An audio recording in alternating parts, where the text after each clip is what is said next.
Welcome back, guys. In this video, I'll show you how you can refund on PayPal. So first, go to your PayPal homepage by searching paypal.com and then logging in, and then click activity.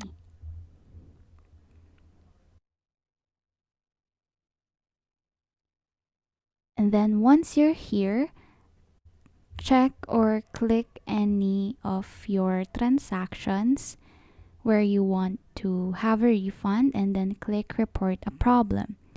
You'll be directed to another page,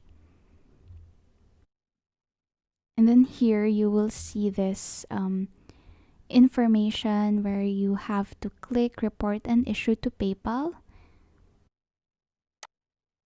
You can also read that, and then you want to scroll up and go to I want a refund.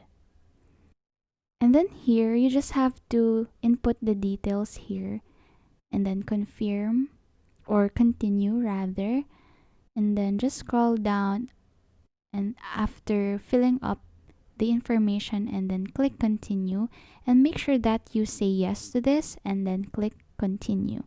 And that's it. That's how you refund on PayPal. Thank you so much, guys, for watching. Please do like this video and subscribe to this channel.